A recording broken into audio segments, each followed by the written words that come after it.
إن الحمد لله نحمده ونستعينه ونستغفره ونعوذ بالله من شرور أنفسنا ومن سيئات أعمالنا. من يهده الله فلا مضل له ومن يضلله فلا هادي له، وأشهد أن لا إله إلا الله وحده لا شريك له، وأشهد أن محمدا صلى الله عليه وسلم عبده ورسوله. يا أيها الذين آمنوا اتقوا الله حق تقاته ولا تموتن إلا وأنتم مسلمون. يا أيها الناس اتقوا ربكم الذي خلقكم من نفس واحدة وخلق منها زوجها وبث منهما رجالا كثيرا ونساء، واتقوا الله الذي تساءلون به والأرحام إن الله كان عليكم رقيبا. يا أيها الذين آمنوا اتقوا الله وقولوا قولا سديدا يصلح لكم أعمالكم ويغفر لكم ذنوبكم، ومن يطع الله ورسوله فقد فاز فوزا عظيما.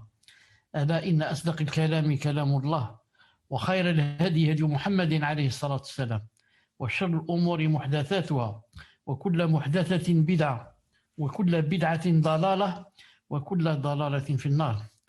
أما بعد، فحياكم الله عز وجل en cette soirée du تفضل سامر. نعم 28 Jumada al-Oula 1442 de l'Hégire, correspondant au 12 janvier 2021. مرحبا بكم vous les admins et tous ceux qui sont présents avec nous dans la salle. Que Allah subhanahu wa ta'ala nous facilite et nous aide et nous donne l'ikhlas, nous donne la sincérité et le suivi du prophète sallallahu alayhi wa sallam. On va commencer directement, Inch'Allah ta'ala. Donc, marhaban bikoum dans le salon Zoom, salon qui s'appelle J'apprends l'islam. J'apprends l'islam. Inch'Allah ta'ala, on suit le Coran et la Sunna d'après la compréhension des pieux prédécesseurs. Qala Allah, Allah a dit. Qala Rasuluhu, son messager a dit. Qala Sahaba, les compagnons ont dit.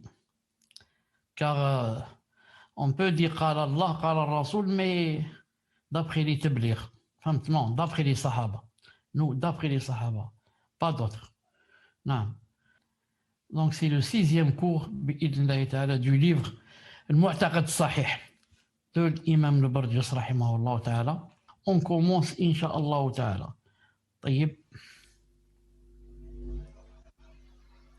On commence par une petite révision. Le Tawhid. On avait parlé du Tawhid.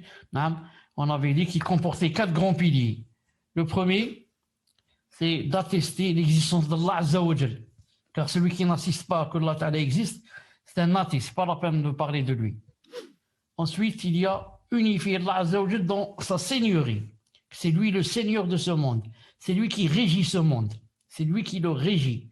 C'est lui qui crée, c'est lui qui donne la mort, c'est lui qui donne la maladie, c'est lui qui donne la pluie, c'est lui qui donne le rizq, c'est lui qui donne le c'est lui qui a le mulk. Ça veut dire faire l'unicité d'Allah Azza wa Jal dans ses actes à lui. Allah Azza wa Jal. C'est lui qui donne, c'est lui qui enlève, c'est lui qui enrichit, c'est lui qui appauvrit. Lui. La seigneurie. Ensuite, il y a, par rapport à nous, unifier Allah Azza wa Jal dans son adoration et sa divinité. C'est nous maintenant. C'est avec nos actes. Pas avec ceux d'Allah Azza wa Jal, avec nos actes. C'est nous qui prions, c'est nous qui jeûnons. C'est nous qui prenons le bien, c'est nous qui faisons la zakat, c'est nous, qui faisons. Et ensuite, unifier Allah Azza wa Jal dans ses noms et ses attributs. Et on avait dit, une chose très importante, c'est avec laquelle on va terminer cette petite révision, on avait dit que même les kuffars, unifier Allah Azza wa Jal dans sa seigneurie, et l'unifier aussi dans ses noms et ses attributs. Pour dire que ce n'est pas ça le plus important. Le plus important, ce n'est pas d'unifier Allah Azza wa Jal dans sa seigneurie, même si c'est une condition.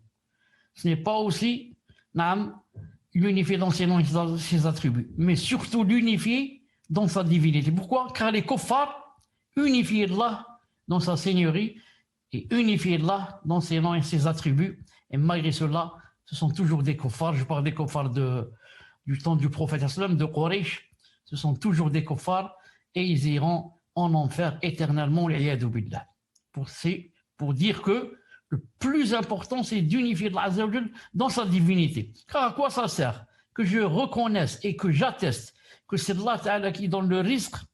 Ensuite, je vais adorer une statue. Ensuite, je vais adorer un tombeau. Ensuite, je vais adorer je ne sais pas qui. À quoi ça sert? De reconnaître que c'est Allah subhanahu wa ta'ala qui fait tomber la pluie.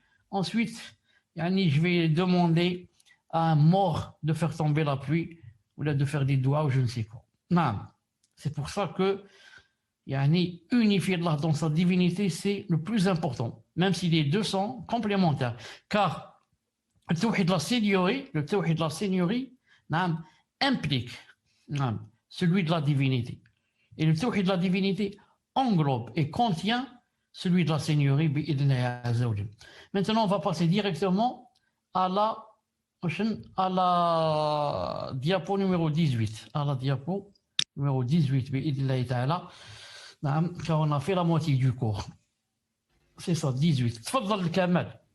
وفي صحيح البخاري عن ابن مسعود رضي الله عنه أن رسول الله صلى الله عليه وسلم قال: من مات وهو يدعو من دون الله ندا دخل النار. Dans Sahih al-Bukhari, d'après Ibn Mas'ud, radiallahu anhu, le messager d'Allah, sallallahu alayhi wa sallam, a dit: celui qui meurt alors qu'il invoquait un égal en dehors d'Allah rentre dans le feu. Celui qui meurt. Donc tout est basé sur la mort. Celui qui ne meurt pas alors qu'il invoquait un égal en dehors d'Allah ne va pas rentrer au feu s'il fait la tauba. Mais s'il meurt, c'est trop tard. Tout dépend de la mort. C'est pour ça que, Wallahi al-Azim, le croyant devrait avoir un cœur très sensible par rapport à ceux qui sont morts. Ceux qui sont morts. Je ne parle pas des ennemis d'Allah subhanahu wa ta'ala comme Pharaon et les autres et Abu Jahl. Même ceux-là, en fait, compte, il fait de la peine, même celui-là. Mais je parle de ceux qui sont morts, mais dans le shirk, qui n'ont pas profité de leur vie pour adorer Allah subhanahu wa ta'ala. Et que c'est trop tard, ils sont déjà morts. C'est trop tard. S'il était encore en vie, la porte est ouverte, tauba. Le prophète alayhi salam a dit que إن الله يقبل التوبة توبة العبد ما لم يغرغر. Que Allah subhanahu wa ta'ala accepte le repentir de la personne, du serviteur, à condition qu'il n'arrive pas à l'agonie. S'il commence l'agonie, c'est trop tard. Donc, nous, qu'est-ce qu'on dit? C'est une grande ni'ma, on est toujours vivant. Imaginez, pourquoi pas? Imaginez qu'on soit mort. Et pourquoi je suis vivant et tu es vivant? Pourquoi tu n'es pas mort? Il est possible que tu sois mort. Il y a plus jeunes que toi qui sont morts à une semaine après la naissance, 1 mois, 3 mois, 2 ans, 5 ans. Ils sont morts. Et toi, tu as 20 ans, 25, 28, 34, 40, tu es vivant. Alhamdulillah. Imaginez qu'on soit mort et imaginez qu'on soit mort dans l'égarement, dans le shirk, dans le coffre. C'est une grande ni'ma, alhamdulillah, ya Rabbi, alhamdulillah. On continue, Inch'Allah. من هو المشرك؟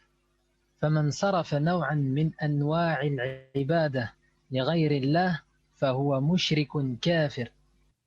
Qui est l'associateur? Quiconque voue une sorte d'adoration à autre qu'Allah est un associateur mécréant. Quiconque voue une sorte d'adoration à autre qu'Allah est un associateur mécréant. Mais avant cela, remarquez avec moi, quiconque voue une sorte d'adoration. Ce qui veut dire qu'il y a plusieurs sortes d'adoration. Il y a plusieurs sortes. Il y a plusieurs portes et fenêtres ou la porte qui sont de l'adoration. Comme il y a plusieurs portes et sortes de shirk et de kufr. Comme dans le hadith authentique. L'iman bid'u wa sab'una shu'ba. La même chose, il a dit du kufr.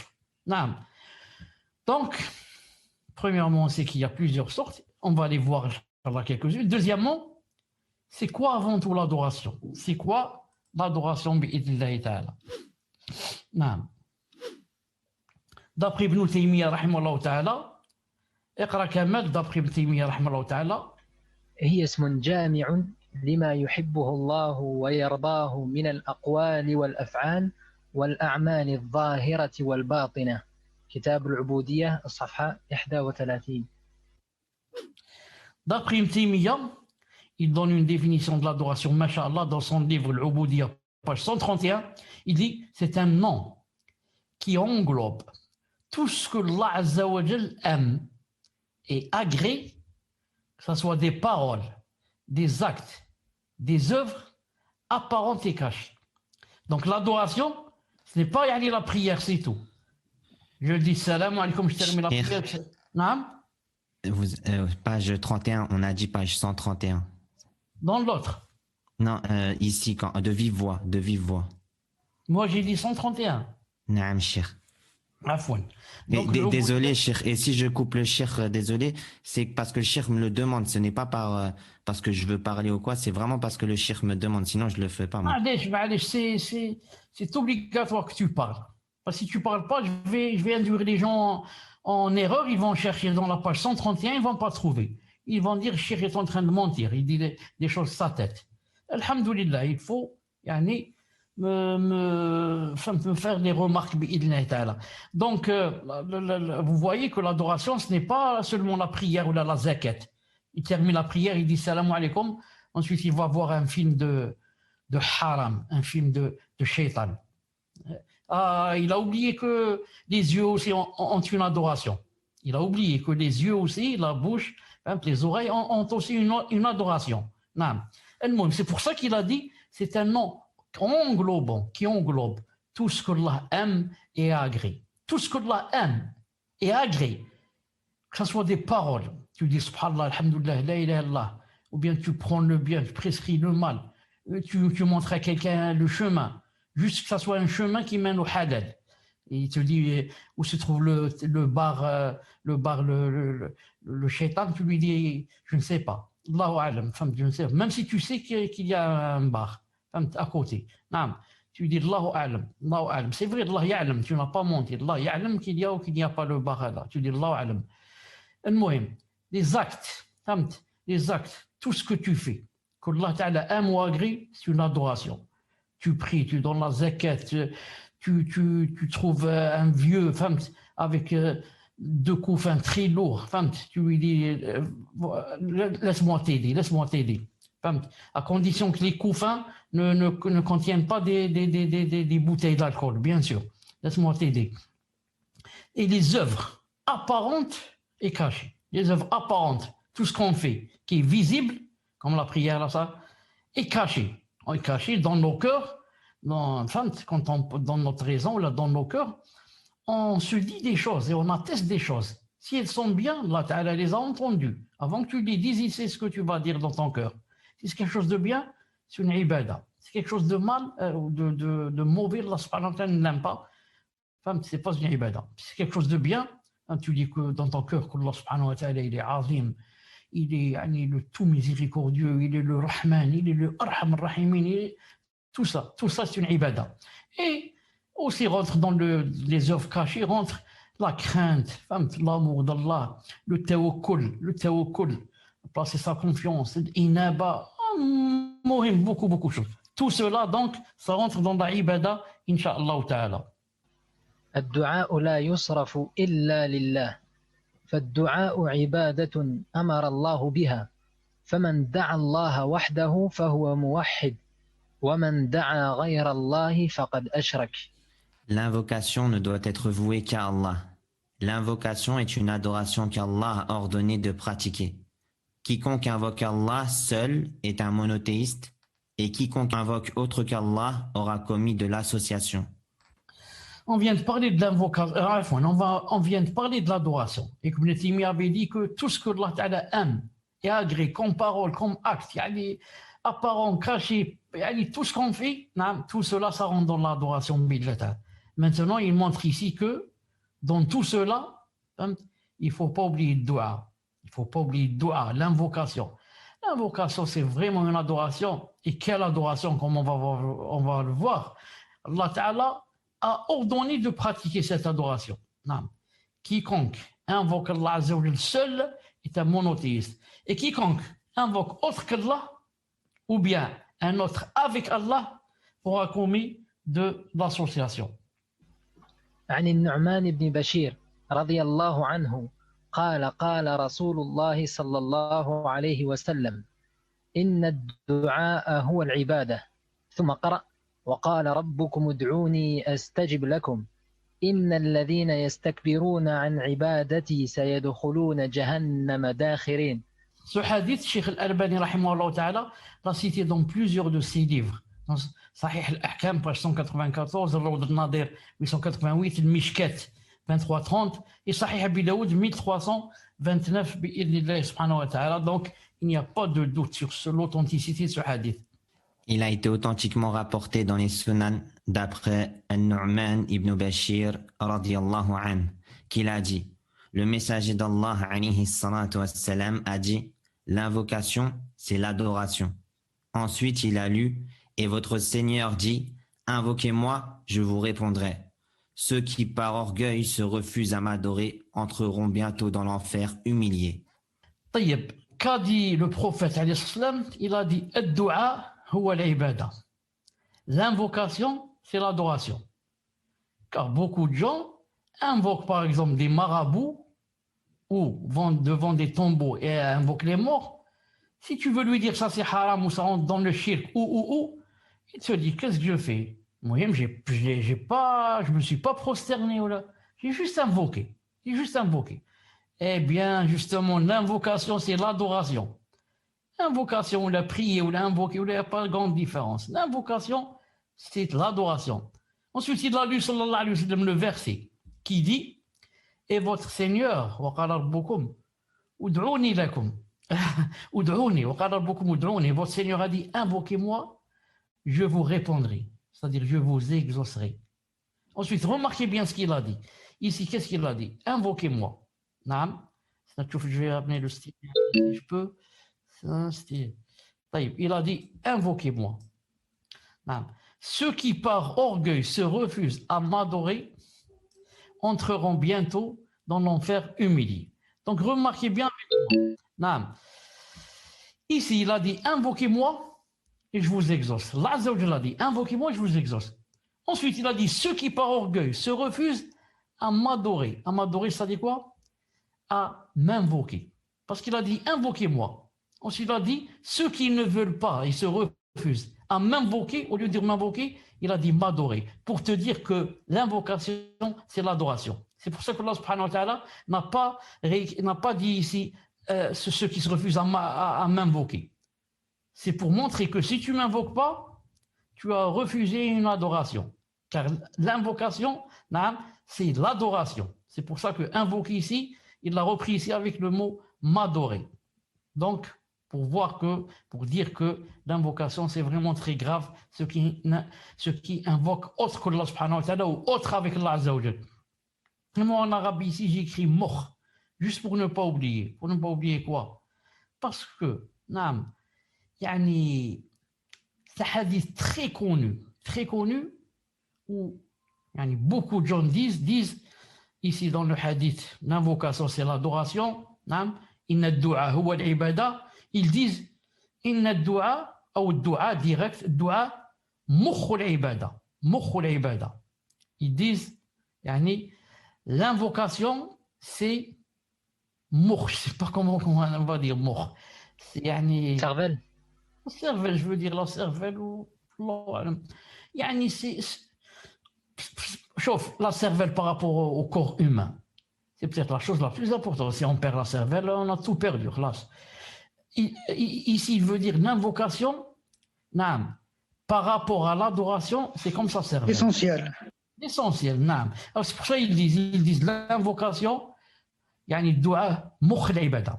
Il faut savoir que ce hadith est dhaif, ce hadith est faible, il n'est pas authentique. L'authentique, il ne cite pas le mot mukh, il dit directement l'invocation, c'est l'adoration. Vous savez, c'est bien d'apprendre aussi les hadiths dhaif, les hadiths faibles et les hadiths forgés, mentis, comme ça pour que les gens, quand j'entends quelqu'un dire un hadith dhaif ou là, je lui dis, samahni, mais kada, l'Albani a dit ceci, cela, je lui montre que c'est un hadith dhaif pour ne pas propager des choses qui n'ont pas existé, des choses fausses et des choses, ça va se mélanger avec le vrai, ça va donner une tchikchouka. Il faut C'est pour ça qu'on a dit, on rapporte que l'imam Ahmed, une fois, il a dit à son fils Abdullah, il lui a dit assieds-toi, il s'est assis, il lui a dit note bien, naam. Alors, il a commencé à noter, il lui a dit le prophète sallam a dit ceci, naam, c'est pas vrai. C'est-à-dire, on dit, le prophète sallam a dit ceci, c'est pas vrai, daif, mawdou', c'est pas vrai, forgé, menti, daif. Plus tu connais le bien, le mal, plus yani, tu vas connaître le bien. Ça va t'aider à connaître le bien. Donc si ceci est mal, je le pousse, je le refoule et je laisse le bien. Mais si je ne sais pas que ce hadith, par exemple, le dua mukh al-ibada, je ne sais pas qu'il est daif. Donc je vais l'apprendre et je vais aussi le dire aux gens. Je vais leur dire, le prophète m'a dit que l'adoration, l'invocation, c'est la cervelle de l'adoration. Alors que c'est pas vrai, c'est daif. C'est pas vrai. Non. قال تعالى ولا تدع من دون الله ما لا ينفعك ولا يضرك فإن فعلت فإنك إذا من الظالمين. Allah Ta'ala a dit, selon une traduction du sens, et n'invoque pas en dehors d'Allah ce qui ne peut te profiter ni te nuire. Et si tu le fais, tu seras alors du nombre des injustes. Yunus, verset 106. Il n'invoque pas en dehors d'Allah ce qui ne peut te profiter ni te nuire. Pourquoi? Toute personne ou la statue ou l'arbre que tu vas invoquer en dehors d'Allah, ça veut dire il ne peut ni te profiter ni te nuire. Il ne peut ni te profiter ni te nuire. Et si tu le fais, tu seras alors du nombre des injustes. Alors là, il parle déjà au prophète alayhi salam. Tu seras alors du nombre des injustes. طيب. وقال تعالى ومن يدعو مع الله إلها آخر لا برهان له به فإنما حسابه عند ربه إنه لا يفلح الكافرون. Et il a dit Ta'ala, selon une traduction du sens, quiconque invoque avec Allah une autre divinité, alors qu'il n'a aucune preuve, aura à rendre compte devant son Seigneur. En vérité, les mécréants ne réussiront pas. Al-Mu'minun, verset 117. Quiconque invoque avec Allah une autre divinité, alors qu'il n'a aucune preuve, aura à en rendre compte devant son Seigneur, etc. Quiconque invoque avec, écoutez, suivez bien, quiconque invoque avec Allah une autre divinité, alors qu'il n'a aucune preuve. Alors qu'il n'a aucune preuve, ça a besoin d'être souligné, alors qu'il n'a aucune preuve. C'est dommage seulement qu'on ne puisse pas aller souligner avec une ligne droite.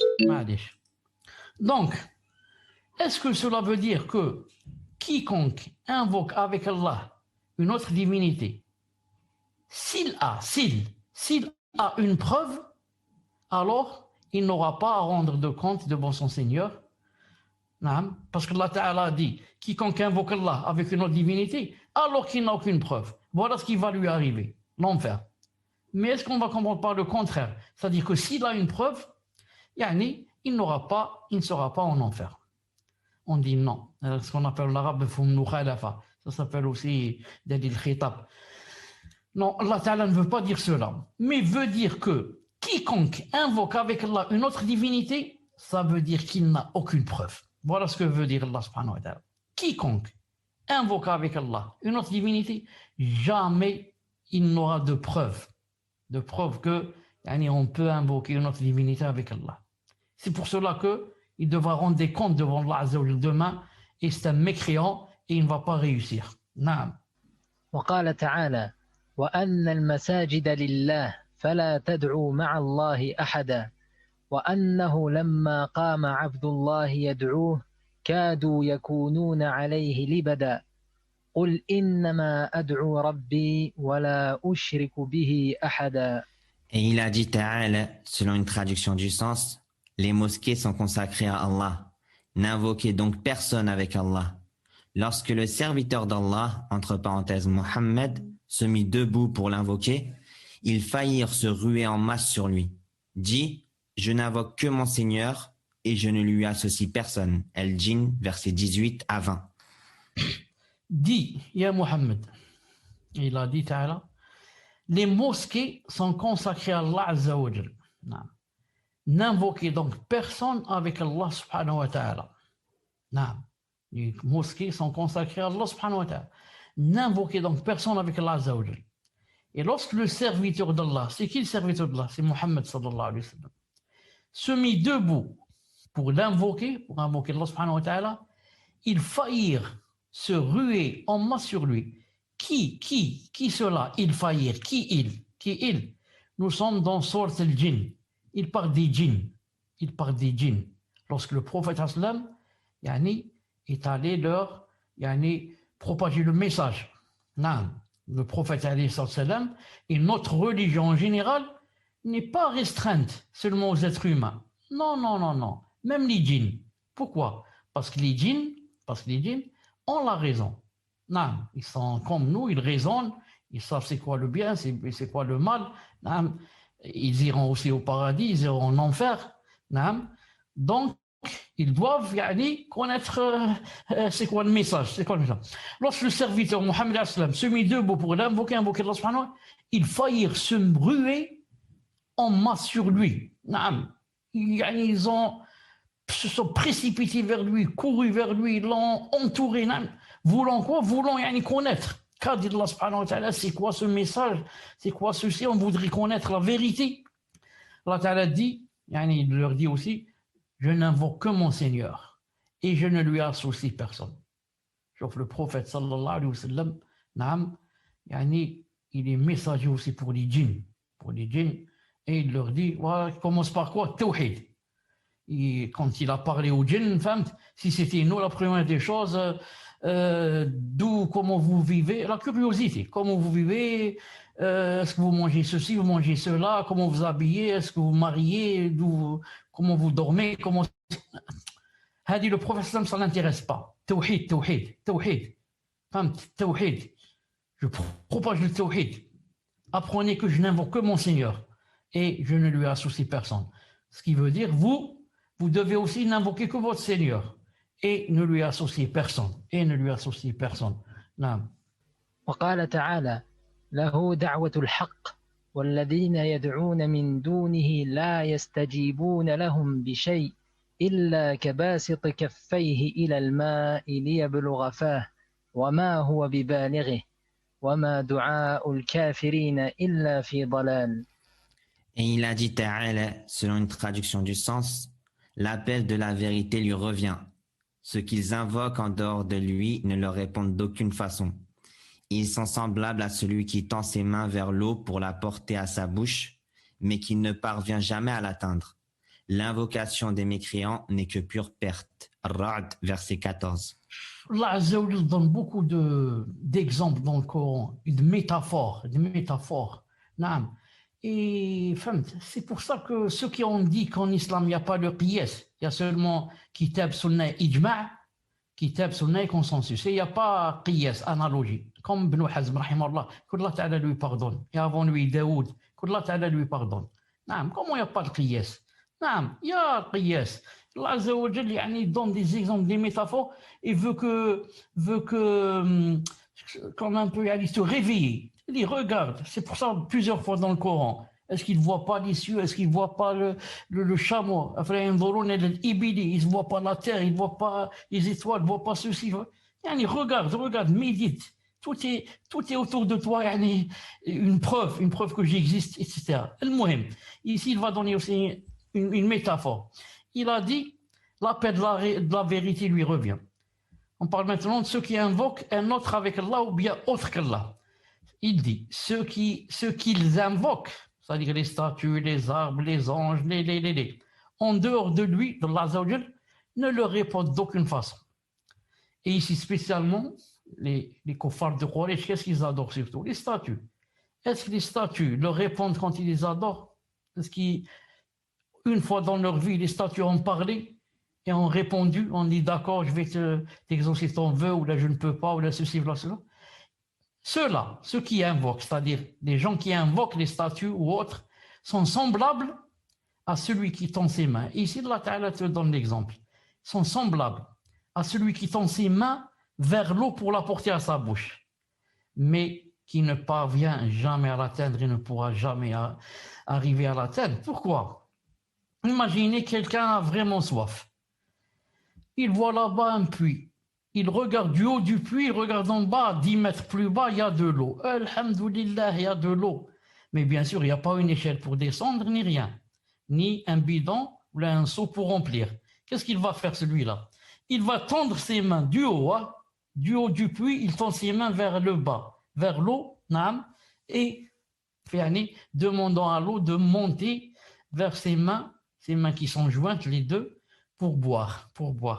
Est-ce qu'il parviendra? Jamais, mais qui ne parvient jamais à l'atteindre. Jamais cette eau ne montera jusqu'à ses mains pour qu'il mette ses mains avec de l'eau dans sa bouche. Donc l'invocation des mécréants n'est que pure perte. Est-ce que l'eau peut venir dans cette situation qu'on a citée, peut monter vers les mains de celui qui veut qu'elle monte? Elle ne va pas monter. La même chose, l'invocation des mécréants ne monte pas vers Allah subhanahu wa ta'ala et ne dépasse pas peut-être la tête du mécréant. Qu'en est-il premier ciel, deuxième, troisième, quatrième, cinquième, sixième, septième? Ensuite, je ne sais pas combien il y a de milliards de kilomètres. Ensuite, Allah subhanahu wa ta'ala au-dessus du trône. Naam.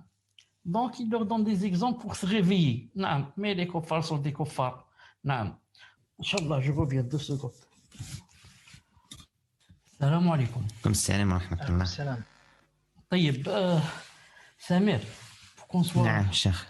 qu'on soit d'accord, دائما كي نروح انا نعم. c'est toi qui ferme le micro. Et بإذن الله. mais pour l'activer, ne l'active pas jusqu'à ce que je dise active. فهمت؟ راح نديرو هكذا إن شاء الله شيخ. Comme maintenant, tu m'as envoyé quelque chose. Une invitation, oui. Comme j'ai vu la Voilà, souris une bouger, je me invitation. suis dit peut-être Cheikh il n'arrive pas à récupérer le micro. Voilà, c'est bien. Envoie une invitation, ensuite moi je vois. Si c'est le moment, j'ouvre, sinon j'attends. هكذا. بإذن الله شيخ جزاكم الله خيرا. آمين. تفضل كمال. وقال تعالى: والذين يدعون من دون الله لا يخلقون شيئا وهم يخلقون أموات غير أحياء وما يشعرون أيان يبعثون. أحسنت. Et il a dit Ta'ala, selon une traduction du sens, et ceux qu'ils invoquent en dehors d'Allah ne créent rien. Et ils sont eux-mêmes créés.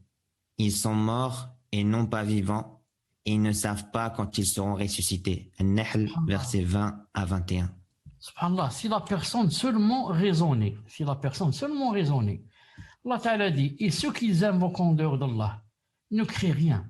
Chouf, Allah Ta'ala crée. Tu demandes au kafir, Abu Jahl et ses acolytes, tu leur demandes, qui a créé les cieux? C'est Allah. Qui a créé la terre? C'est Allah. Qui a créé le soleil, les étoiles, les montagnes? C'est Allah. Taïb. Donc, ils reconnaissent que c'est Allah, lui seul le créateur. Non. Allah Ta'ala dit, et ceux qui invoquent en dehors d'Allah ne créent rien. Alors pourquoi tu adores quelqu'un qui ne crée rien? S'il ne crée rien, à quoi ça sert que tu l'adores? Il ne peut rien faire. Et ils sont eux-mêmes créés.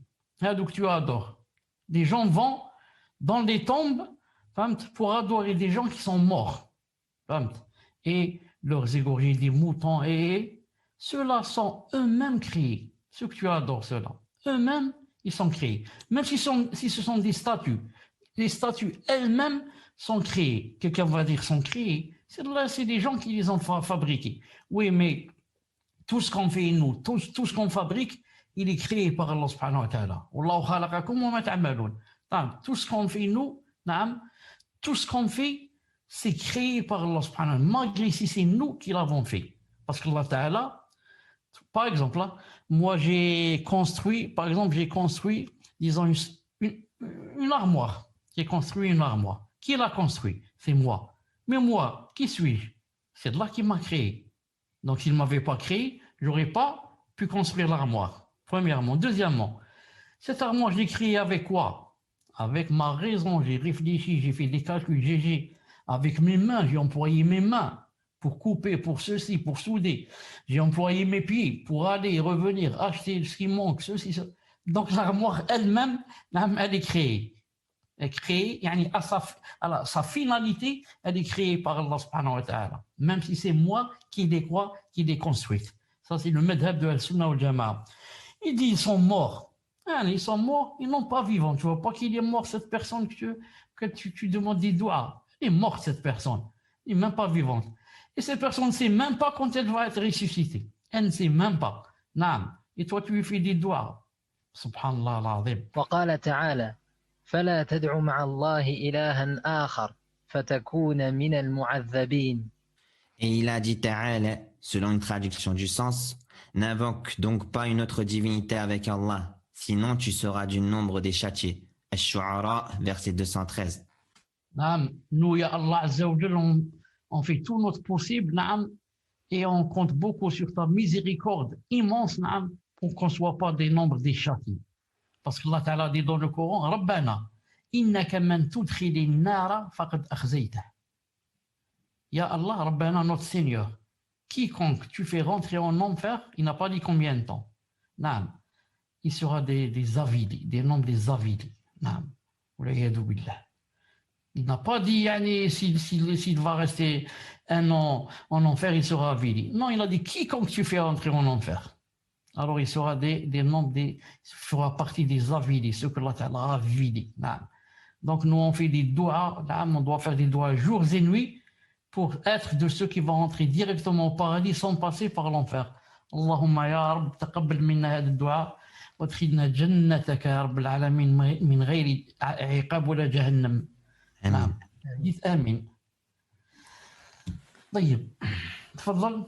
وقال تعالى يولج الليل في النهار ويولج النهار في الليل وسخر الشمس والقمر كل يجري لأجل مسمى ذلكم الله ربكم له الملك والذين تدعون من دونه ما يملكون من قطمير إن تدعوهم لا يسمعوا دعاءكم ولو سمعوا ما استجابوا لكم ويوم القيامة يكفرون بشرككم ولا ينبئك مثل خبير.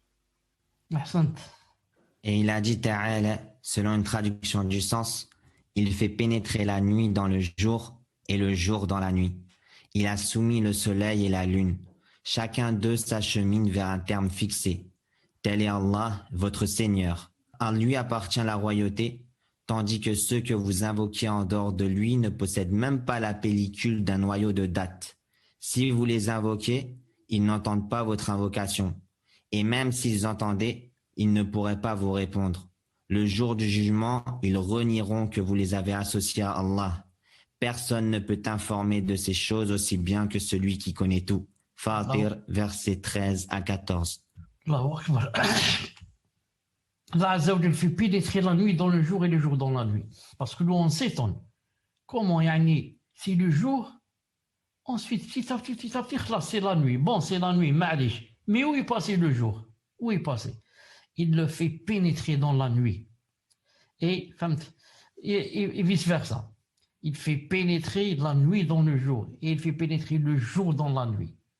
De façon à ce qu'il n'y ait plus, si c'était le jour, il n'y ait plus la nuit. Et si c'est la nuit, classe, il n'y a plus le jour. Il n'est pas quelque part caché. Ou là, non. Il est pénétré, il est rentré dans la nuit. Il a soumis le soleil et la lune. Le soleil et la lune sont soumis comme adoration, qu'ils ont un chemin spécifique à suivre et des calculs spéciaux auxquels ils doivent y répondre. Ils répondent. Chacun d'eux s'achemine vers un terme fixé par Allah subhanahu wa ta'ala. Il ne peut pas, les deux ne se détournent pas d'un millimètre à droite ou un millimètre à gauche, ou un millimètre plus bas ou un millimètre plus haut.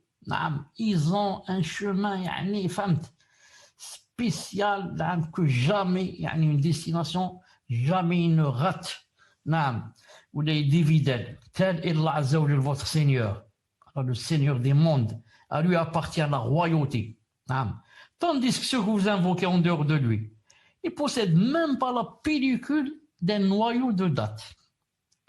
Vous savez, quand on prend une date, qu'est-ce qu'elle contient? Elle contient 2 ou 3 choses. À l'intérieur, qu'est-ce qu'on va trouver? On va trouver le noyau. Ensuite, on va trouver une petite quelque chose qui le recouvre. Et ensuite, on va trouver aussi un point, un petit trou sur le noyau. Vous avez remarqué, si vous prenez un noyau, regardez, vous allez trouver c'est pas un trou, mais le début, comme ça, naqra, le début d'un trou. Comme ça, quand on jette le noyau, c'est par ce début, c'est par ce petit début du trou que ça va donner un palmier et que ça va donner autre chose. Ça va donner un arbre, Allah barak, un dati. Et les trois choses ont été citées dans le Coran. Le noyau, la pellicule qui le recouvre, et le petit trou là. Naqir. Et le qitmir. Et autre chose, le troisième, j'ai oublié en arabe comment il a cité. Naqir. Et l'autre chose, le troisième, j'ai oublié. Les trois sont cités dans le Coran. Si vous les invoquez, les morts là, les statues là, ils n'entendent pas votre invocation. Ils n'entendent pas. Tu vas devant une tombe et tu commences à dire Fatil. Fatil, صح. ده وين شفت سبحان الله. أحسن جزاك الله خير. Fatil. نعم. Si tu vas maintenant devant la tombe d'un mort, même si ce mort c'était Masha'Allah, c'est Imam Malik, ou là c'est Abu Bakr Siddiq, ou là c'est Ibn Taymiyyah, ou là, et tu vas lui dire aide-moi, ou donne-moi ceci, donne-moi cela. Premièrement, ils n'entendent pas vos invocations. Tu es en train de te fatiguer. Il ne t'entend pas. Lui, il est au paradis déjà, ou là il est en enfer. Pas avec son corps, mais avec son âme. Non, il est déjà dans un grand naïm et il extasie de joie, il exulte de joie, il jubile de joie, il est masha'Allah. Alors il n'a pas le temps de t'entendre. Déjà, il ne t'entend pas. Et s'il avait le temps, il ne va pas t'entendre. Ou bien il est en enfer, il est en train de... Il y a un grand supplice. Comment tu veux qu'il t'entende ou qu'il vienne à ton écoute? S'il pouvait t'entendre. Donc, ils n'entendent pas. Ne te fatigue pas. Maintenant, on va supposer, chauffe Allah subhanahu wa ta'ala, comment il veut réveiller nos esprits. Il donne même des suppositions. Supposons qu'ils entendent. Supposons que le morada, quand je vais lui dire, Ya Foulan, donne-moi des enfants, je n'ai pas d'enfants. Supposons qu'il m'entende. Il ne pourra pas me répondre. Est-ce qu'il peut me répondre? Il me dire, oui, d'accord, je vais te donner, ou là, je ne peux pas te donner, ou là. Il ne peut pas me répondre. Il est occupé par autre chose de plus importante. Et aussi dans le sens, il ne peut pas t'exaucer.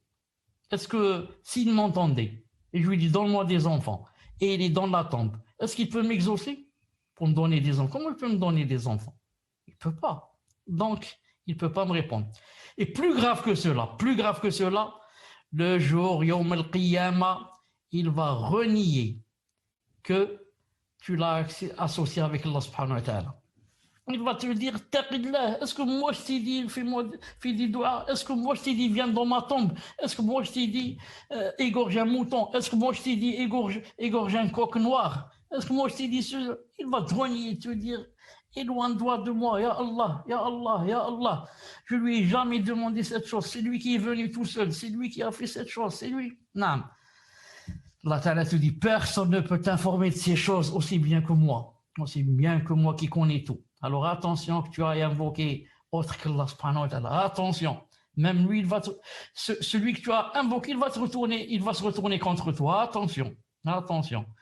Parce que la personne Yawm Qiyamah, elle veut tout placer sur le dos des autres. Elle dit, c'est lui qui me disait, viens faire des doigts, c'est lui qui m'a trompé, c'est lui qui m'a induit en erreur. Non, il va dire, Ya Allah, Allah al-Adim, jamais. C'est lui qui venait tout seul. Moi, je lui ai jamais dit de venir m'invoquer. Non. طيب.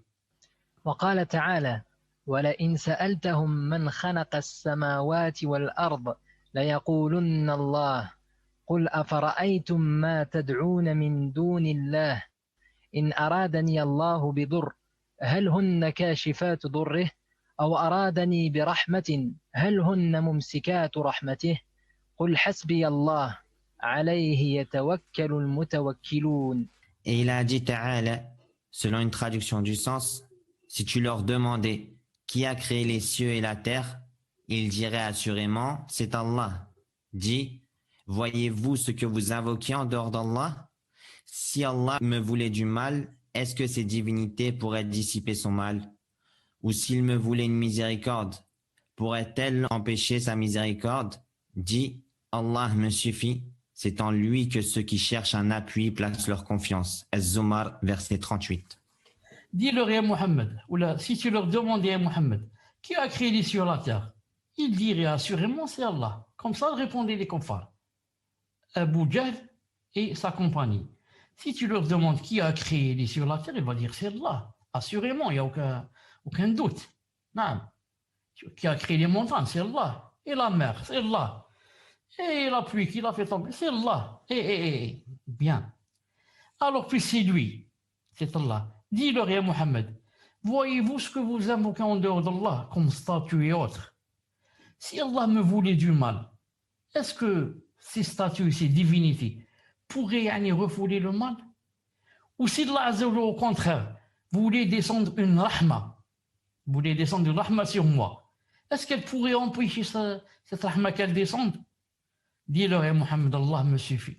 Parce que tout cela, ils ne peuvent pas le faire. C'est en lui que ceux qui cherchent un appui placent leur confiance. Non, c'est comme ça le croyant. C'est que seul Allah Azza wa Jal, s'il y a un mal qu'il a décrété, seul lui peut le dissiper. Et le contraire. Et si Allah Ta'ala me veut une rahma, me veut un bien, me veut un rizq, me veut un enfant, me veut, personne ne peut l'empêcher d'arriver, ce bien. Personne. C'est une aqida. Si, dans le hadith authentique, si tous les humains et tous les djinns se mettraient d'accord et de connivence pour me faire un mal, ils ne pourraient pas si Allah subhanahu wa ta'ala n'a pas écrit. Non. Et le contraire, si tous les êtres humains et tous les djinns vont se mettre d'accord pour demain me faire un bien, ils ne peuvent pas me faire arriver ce bien si Allah Ta'ala n'a pas écrit que ce bien m'arrive. Impossible. Impossible. Aqida. Là où c'est écrit, ou s'il me voulait une rahma, pourrait-elle ces divinités empêcher cette rahma qu'elle m'arrive? J'ai mis un petit temps pour faire une petite remarque. Non. Par exemple, il y a chez nous ici en Algérie une phrase très célèbre, non, peut-être qu'il y a aussi chez vous, je ne sais pas. Quand on parle de rahma, etc., Allah rahim, certains disent, qu'est-ce qu'ils veulent cela? Ils veulent nous couper la miséricorde de notre Seigneur. Ils disent tout c'est haram, la musique c'est haram, c'est ça. Ils veulent nous couper la rahma de rahmat Rabbi. Comme ça on dit en Algérie. Quand j'ai traduit ça donne, ils veulent nous couper la miséricorde de notre Seigneur. Attention, ça rentre dans le shirka. Pourquoi?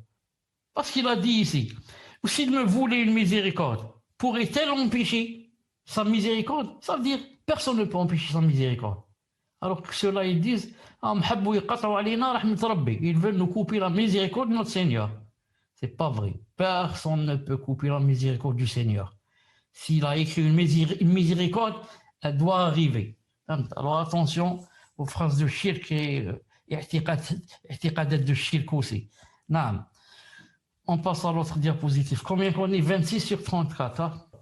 وقال تعالى قل أرأيتم ما تدعون من دون الله أروني ماذا خلقوا من الأرض أم لهم شرك في السماوات ائتوني بكتاب من قبل هذا أو أثارة من علم إن كنتم صادقين ومن أضل ممن يدعو من دون الله من لا يستجيب له إلى يوم القيامة وهم عن دعائهم غافلون وإذا حشر الناس كانوا لهم أعداء وكانوا بعبادتهم كافرين. Et il a dit Ta'ala, selon une traduction du sens, dit, que pensez-vous de ceux que vous invoquez en dehors d'Allah? Montrez-moi ce qu'ils ont créé de la terre. Ont-ils participé à la création des cieux?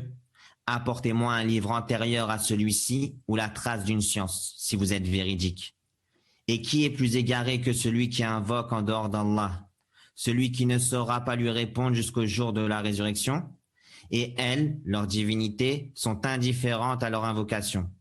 Et quand les gens seront rassemblés pour le jugement, elles seront leurs ennemis et renieront leur adoration. Al-Ahqaf, versets 4 à 6.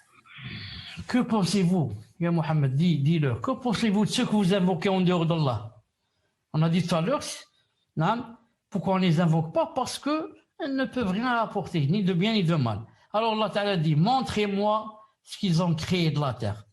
Est-ce qu'il y a une partie de la terre, je ne veux pas dire toute la terre, une partie de la terre, ce sont eux, ceux que vous invoquez en dehors d'Allah, ce sont eux qui l'ont créé. Même si une petite partie, d'1 kilomètre carré, montrez-moi. Il n'y a pas. Alors, puisqu'ils n'ont créé ni la terre, ni une partie de la terre, peut-être alors ont-ils participé à la création des cieux. C'est pas, peut-être qu'ils ont créé les cieux. Car si tu leur demandes qui ont créé les cieux, ils vont dire c'est Allah. Mais on va voir, peut-être maintenant ils ont participé avec moi. C'est-à-dire Allah Ta'ala dit. Ils m'ont aidé à créer les cieux. Celui-là, il a ramené quelques nuages, celui-là, il a ramené je ne sais pas quoi, peut-être du ciment, je ne sais pas quoi. Et ils m'ont aidé à créer les cieux. C'est-à-dire non, c'est impossible. Apportez-moi un livre avant votre livre, celui-là, antérieur, où il y a la trace d'une science. Si vous êtes véridique, apportez-moi un livre où on va lire dans ce livre qu'ils ont participé à la création des cieux ou bien ils ont créé la terre. Non, il n'y a pas, c'est pas possible. Apportez-moi une petite trace d'une science, quelque part, où c'est écrit qu'ils ont participé. Il n'y a pas. Non. Qui est plus égaré que celui qui invoque en dehors d'Allah? Celui qui ne saura pas lui répondre jusqu'au jour de la résurrection. Non. Il ne peut pas l'exaucer jusqu'au jour de la résurrection, il ne pourra pas. Et leur divinité, malgré cela, elles sont indifférentes à leurs invocations. Invoque ou n'invoque pas, les divinités sont indifférentes. Et quand les gens, et le malheur, c'est que quand les gens seront rassemblés pour le jugement Yawm al-Qiyamah, ces divinités seront les ennemis, seront leurs ennemis. Elles vont renier leur adoration. Elles vont dire, Ya Allah, vous êtes témoins que ce n'est pas nous qui avons demandé d'être adorés. Ce sont eux qui nous ont adorés. Comme Isa alayhi salam, qu'ils appellent eux Jésus. Est-ce qu'il y a rien? Il est adoré maintenant, ça? Il est adoré avec Allah ou bien en dehors d'Allah? Est-ce que Yawm al-Qiyamah il sera content, Isa alayhi salam, ou bien il va les renier? Il va les renier. Il va être leur plus grand ennemi. Il va être le plus grand ennemi. Il va dire, Ya Allah, emmenez-les en enfer. Jamais je leur ai demandé, ma'adallah, qu'ils m'adorent ou qu'ils m'invoquent. Je me désavoue d'eux. Je me désavoue d'eux. Je me désavoue d'eux. Ils vont se trouver tout seuls. Ils vont se trouver tout seuls. Personne pour les aider.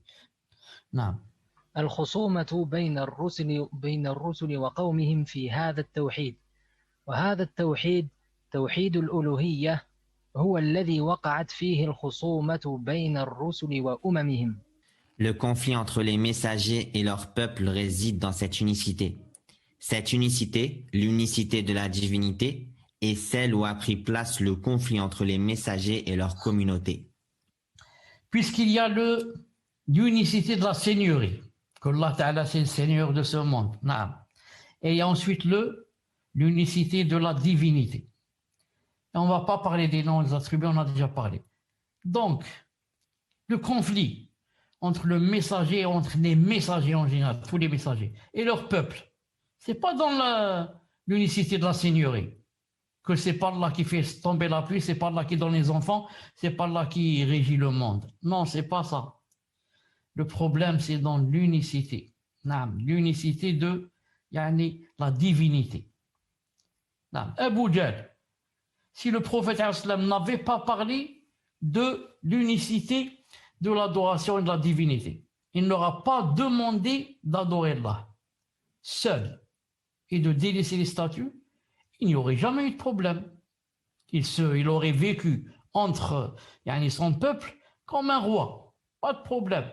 On ne parle pas d'unicité de quoi? De la divinité. On parle seulement d'unicité de la seigneurie. Alors ils seront tous d'accord. Abu Jahl et le prophète sont d'accord. C'est Allah qui fait tomber la pluie, c'est Allah qui donne le risque, et il vivra son problème. Mais attention, il a ajouté et informé et il a enjoint aux gens, de quoi? D'adorer Allah subhanahu wa ta'ala seul. Alors ça, ils n'ont pas accepté. On dit comment? On délaisse les statues, on adore Allah seul. Ah, ça, on ne l'accepte pas. Et la guerre a commencé, et vous savez comment ça s'est terminé. Donc, le conflit entre nous et les kuffars, c'est pas quoi? C'est quoi? Ce n'est pas le problème de quoi? De la seigneurie, mais c'est le problème de l'adoration et de la divinité. C'est pour ça que toi, tu parles avec beaucoup de gens, ils sont d'accord. C'est là, maintenant de nos jours, tu dis, eux, ils disent Dieu. C'est Dieu qui a créé, c'est Dieu, c'est Dieu, c'est Dieu, c'est Dieu. Mais quand tu lui dis pourquoi tu l'adores pas, est-ce que tu lui pries, est-ce que tu égorges seulement pour lui, est-ce que tu fais la zakat, il n'accepte pas. Et il croit qu'il est croyant, et beaucoup de musulmans, ils disent c'est un croyant. Il reconnaît que c'est Allah qui fait tomber la pluie. Hein? Il reconnaît que c'est Allah le tout miséricordieux. Il reconnaît qu'Allah subhanahu wa ta'ala c'est capable de tout, qu'Allah ceci, cela.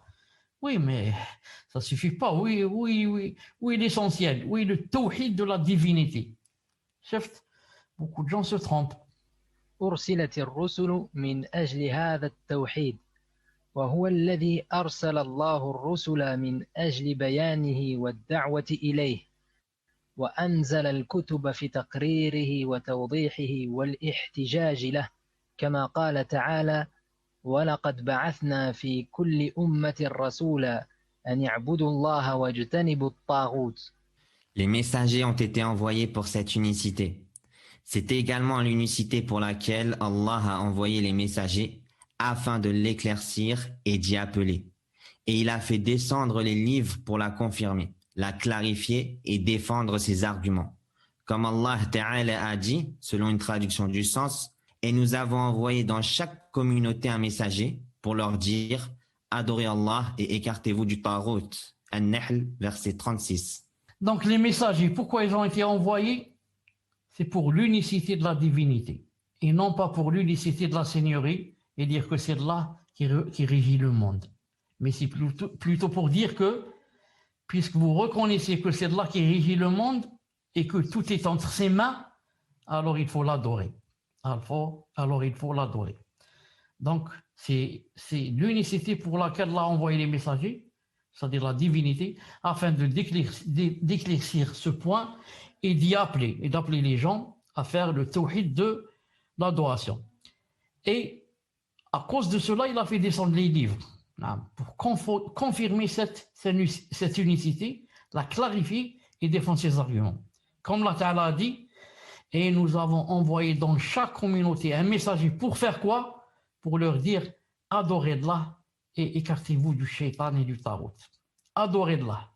C'est pas reconnaissez que c'est lui qui régit le monde. Tawhid de la seigneurie, non. Tawhid de la seigneurie, tout le monde l'a dans son cœur, dans la fitra, dans la prédisposition naturelle. Mais où est l'adoration? Où est l'adoration? Tu reconnais que c'est Allah qui régit tout. Naam, masha'Allah. Mais alors, tu l'adores ou tu adores une statue? Ou alors tu adores les anges? Ou alors tu adores les djinns? Ou alors tu adores les messagers? Ou alors tu adores les arbres? Ou alors tu adores les statues? Ou alors tu adores les femmes? Ou alors tu adores l'argent? Et comme ça, chacun a sa statue. Naam. Mais plutôt Allah Ta'ala, il a dit, je n'ai pas envoyé un messager dans une communauté sans que ce messager ne leur dise adorez Allah et écartez-vous du Taout. Mais remarquez ici, deux choses seulement. Tu adores Allah et tu t'écartes du Taout et du Shaitan. Naam. Donc ça ne suffit pas aussi de dire j'adore Allah, mais en même temps, je suis le Shaitan et je fais ce que dit le Shaitan. Non, il y a deux choses. Tu as fait le bien, tu t'écartes du mal. Parce que beaucoup de gens font le bien et en même temps ils font aussi du mal. Ah, il fait le bien, il prie, mashallah, à l'heure. Mais il n'arrête pas de voir des films de haram à la télé. Il adore Allah subhanahu wa ta'ala, il prie à l'heure, mashallah, les saintes prières. Mais en même temps, il fume du cannabis, hein? Il fume, mais non. Donc c'est seulement une partie, il n'y a pas la deuxième, tu t'écartes du shaitan. Il y a seulement, tu l'adores. Et comme ça, il adore Allah, il prie, mashallah, à l'heure. Quand il parle, mashallah, il est véridique. Mais jusqu'à présent, il fait la zina. Ah, il est mashallah, il prie à l'heure. Mais jusqu'à présent, il fait la masturbation. Jusqu'à présent. Et comme ça. Alors que les messagers ont été envoyés pour dire adore Allah et écarte-toi du tarout. Tout ce qui est shaitan, écarte-toi de lui. À commencer par des lois qui ne sont pas les lois d'Allah Azza wa Jal, à finir par des petites choses, mais qui sont toujours un péché. Waliyadu billah. Naam. Samir, je reviens dans 2 secondes, Inch'Allah. نعم شيخ. Salam alaikum. السلام ورحمة الله. السلام ورحمة الله. أيوة تفضل.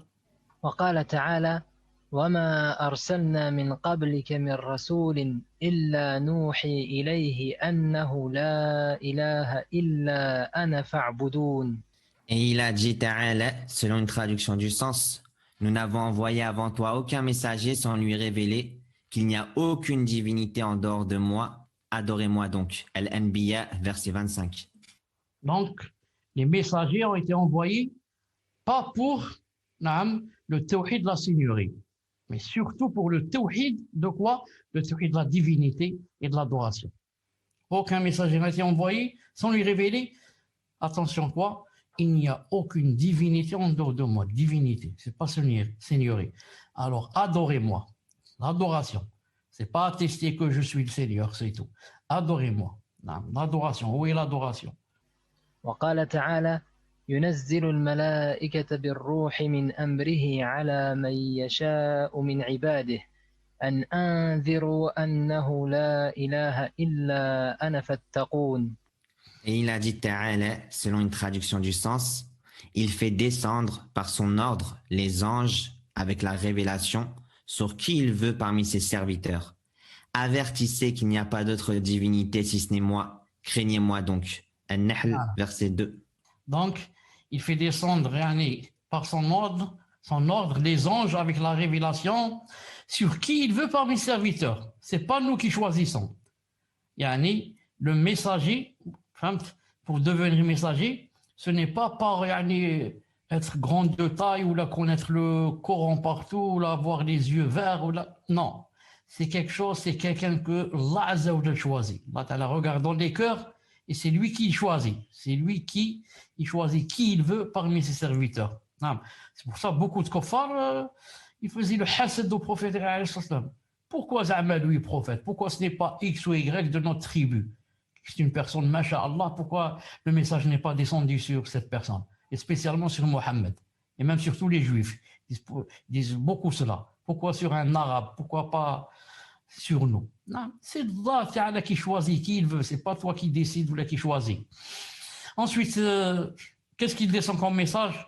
Avertissez qu'il n'y a pas d'autre divinité si ce n'est moi. C'est pas la seigneurie, la divinité. Craignez-moi donc.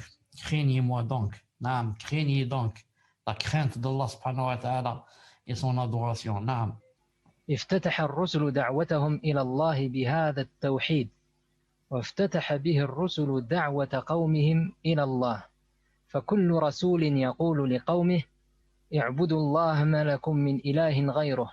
الأعراف الآيات 59 و50 و61 و70 و85 قالها نوح وهود وصالح وشعيب وكل رسول صلوات الله وسلامه عليهم أجمعين.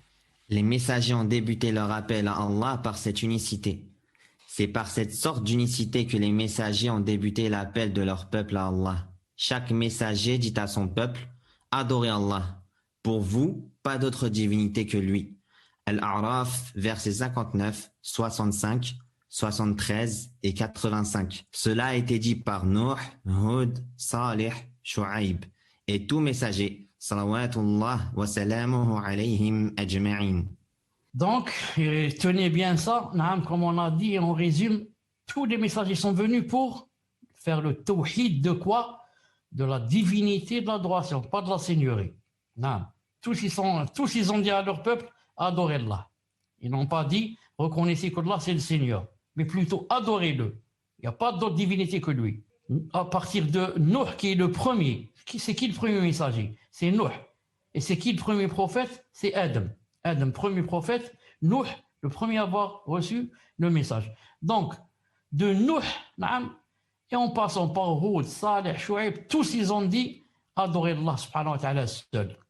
Mais l'auteur, le Barj Sahim Allah Ta'ala, n'a pas cité par exemple les versets où Nuh a dit, Hud, Saleh et Shuaib, naam, et je les ai préparés pour vous, Inch'Allah Ta'ala. Quant à Nuh alayhi salam, naam, yani, ce qu'il a dit.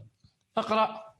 لقد أرسلنا نوحا إلى قومه فقال يا قوم اعبدوا الله ما لكم من إله غيره إني أخاف عليكم عذاب يوم عظيم سورة الأعراف الآية 59. Nous avons envoyé Noé vers son peuple. Il dit, ô mon peuple, adorez Allah. Pour vous, pas d'autre divinité que lui. Je crains pour vous le châtiment d'un jour terrible.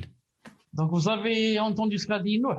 Ô mon peuple, adorez-la. Ce n'est pas ô mon peuple, attestez que là c'est le Seigneur et qui fait tomber la pluie dans les enfants. Non, adorez-le. Alors, c'est ça l'essentiel. Adorez-le. Naam, adorez-le. Le théorie de la Seigneurie, c'est essentiel aussi. Mais on l'a tous, comme j'ai dit. Yani, l'être humain là, yani, dans sa fitra. Mais ce qu'il n'a pas, c'est le théorie de la divinité. Naam. Donc vous avez vu ce que Nuh a dit. وإلى عاد أخاهم هودا قال يا قوم اعبدوا الله ما لكم من إله غيره أفلا تتقون سورة الأعراف الآية 65. Et au Had, le frère Hud, ô mon peuple, dit-il, adorez Allah. Pour vous, pas d'autre divinité que lui. Ne le craignez-vous donc pas? Donc Hud, qu'est-ce qu'il a dit? Comme Nuh, ô mon peuple, adorez Allah. Tous les messagers sont venus avec cette phrase. Ô mon peuple, adorez Allah. Ensuite, il leur fait peur. Attention, pas de divinité que lui. Bon, ici, il n'a pas cité cela. Ne le craignez pas. Ne le craignez-vous donc pas? Naam. Tu reconnais que c'est le Seigneur des mondes et tu l'adores pas. Et tu n'as pas peur de lui. Tu ne crains pas. Tu crains pas le jour où tu vas le rencontrer. Regardez, j'ai mis un trait sous leur frère. Et au Had, leur frère, avec un trait. On va voir pourquoi. نعم. وإلى ثمود أخاهم صالحا قال يا قوم اعبدوا الله ما لكم من إله غيره قد جاءتكم بينة من ربكم سورة الأعراف آية 73. Et au Thamoud, leur frère Salih, ô mon peuple, dit-il, adorez Allah. Pour vous, pas d'autre divinité que lui. Certes, une preuve vous est venue de votre Seigneur. La même chose, Saleh. Qu'est-ce qu'il a dit au mon peuple? Adorez-la, adorez-la, adorez-la. Leur frère avec un trait. وإلى مدين أخاهم شعيبا قال يا قوم اعبدوا الله ما لكم من إله غيره قد جاءتكم بينة من ربكم سورة الأعراف الآية 85. Et aux Médiennes, leur frère Shuaib, ô mon peuple, dit-il, adorez Allah. Pour vous, pas d'autre divinité que lui. Une preuve vous est parvenue de votre Seigneur. Adorez-la. Vous avez remarqué, adorez-la. Et leur frère. Taïeb, avant cela. Non.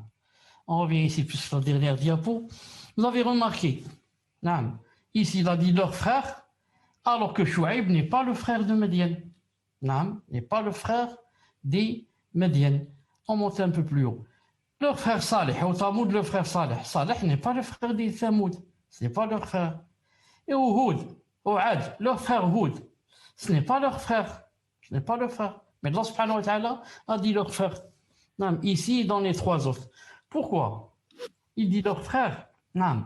C'est comme si Allah ta'ala voulait nous dire que quand quelqu'un veut faire la da'wah, non, il faut faire au maximum que comme si tu étais quelqu'un d'eux, et même si tu étais le frère à qui tu veux faire da'wah. Non, certains ont dit comme ça, pour qu'il accepte de toi. Et ensuite, si toi, tu vas parler avec un étranger, tu ne vas pas le considérer comme tu lui veux du bien, comme tu veux le bien à ton frère, alors tu vas être violent avec lui, tu vas être dur. Mais si c'est comme ton frère, non, tu vas être doux, tu vas essayer de supporter, de patienter, non. Toujours quand quelqu'un fait da'wah, il l'a fait comme s'il parlait avec son frère, alors que c'est un étranger pour lui. Non. Juste pour que le message passe, Inch'Allah Ta'ala. Mais si tu prends direct la personne, comme c'est ton ennemi, c'est pas ton frère celui-là, alors tu vas pas réussir dans ta da'wah. Non. Tu vas être brusque, tu vas être violent, tu vas être dur, tu vas être... Non, tu dis, moi, je m'en fiche. Qu'il accepte, tu l'acceptes pas. Non. Mais si c'est comme ton frère, tu lui veux du bien, tu vas insister pour lui faire passer le message بإذن تعالى, pour lui faire يعني arriver tout ce bien بإذن الله تعالى. نعم. تفضل. قال تعالى 35 sur وإبراهيم. نعم. 35 sur 34. 35. Peut-être ça va s'arrêter à 50 ou 60. Cheikh, On a dépassé la limite. تفضل. Cheikh. En plus, subhanallah, avec Kamel, on parlait en privé quand vous êtes parti. On s'est dit comment ça se fait qu'il y a 34 diapos alors qu'il reste encore pas mal de textes. هذا هو هذا.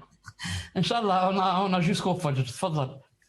قال تعالى وإبراهيم إذ قال لقومه اعبدوا الله واتقوه ذلكم خير لكم إن كنتم تعلمون إنما تعبدون من دون الله أوثانا وتخلقون إفكا إن الذين تعبدون من دون الله لا يملكون لكم رزقا فابتغوا عند الله الرزق واعبدوه واشكروا له إليه ترجعون. Et il a dit Ta'ala, selon une traduction du sens, et Ibrahim, quand il dit à son peuple, adorez Allah et craignez-le. Cela vous est bien meilleur si vous saviez. Vous n'adorez que des idoles en dehors d'Allah et vous forgez un mensonge. Ceux que vous adorez en dehors d'Allah ne possèdent aucun moyen pour vous procurer nourriture. Recherchez votre subsistance auprès d'Allah, adorez-le et soyez lui reconnaissant. C'est à lui que vous serez ramenés. Al-Ankabut, versets 16 à 17. نعم. Donc Ibrahim a dit comme tous les autres, adorez Allah Azza wa Jal, craignez-le, n'adorez pas vos idoles, les idoles que vous adorez ne vous ramènent rien, elles ne possèdent aucun moyen pour vous procurer une nourriture. Enfin, ici il n'a pas dit nourriture. Rizqan, c'est-à-dire subsistance. Nourriture, c'est ta'am. Il n'a pas dit lakum ta'aman. Et nourriture, c'est très restreint. Mais rizq, comme subsistance, c'est beaucoup plus global. La subsistance, ça rentre, si Allah Ta'ala t'a aidé à acheter une voiture, si tu as acheté une maison, tout ça, ça rentre dans le risque bi'idhna Ta'ala. Donc, il a dit, recherchez votre rizq auprès d'Allah subhanahu wa ta'ala, adorez-le et soyez lui reconnaissant, c'est à lui que vous serez ramenés. Naam. Fadal, pour qu'on termine. وقال تعالى عن نبيه يوسف عليه السلام يا صاحبي السجن أأرباب متفرقون خير أم الله الواحد القهار ما تعبدون من دونه إلا أسماء سميتموها أنتم وآباؤكم ما أنزل الله بها من سلطان إن الحكم إلا لله أمر ألا تعبدوا إلا إياه ذلك الدين القيم ولكن أكثر الناس لا يعلمون. Et il a dit Ta'ala au sujet de son prophète Yusuf, alayhi salam, selon une traduction du sens, homme et compagnon, qu'est-il préférable d'adorer, des seigneurs multiples ou Allah, l'unique, le dominateur suprême? Vous n'adorez en dehors de lui que des noms que vous avez inventés, vous et vos ancêtres, pour lesquels Allah n'a fait descendre aucune preuve. Le pouvoir n'appartient qu'à Allah. Il vous a ordonné de n'adorer que lui. Telle est la religion droite, mais la plupart des gens ne savent pas. Ce qu'il faut savoir, c'est que ce que dit ici Youssef alayhi salam, il est en prison ce qu'il dit. Il dit ça alors qu'il est dans un état comment il est en prison. Non. Revenons maintenant un peu au contexte. Bi'idhnillahi ta'ala. Non. Donc, qu'est-ce qui s'est passé? Lorsqu'il eut entendu leur fourberie, elle leur envoya des invitations et prépara pour elles une collation. Et elle remit à chacune d'elles un couteau. Puis elle dit, sors devant elle, Joseph, Yusuf. Lorsqu'elles le virent, elles l'admirèrent, se coupèrent les mains et dirent, à Allah ne plaise, ce n'est pas un être humain, ce n'est qu'un ange noble. Comment, le contexte, comment Youssef alayhi salam s'est trouvé en prison. Donc la femme du grand responsable du roi, qu'on appelle un wazir, le ministre ou quelque chose comme ça, il n'a pas pu se retenir devant Youssef alayhi salam qui est venu travailler chez ce roi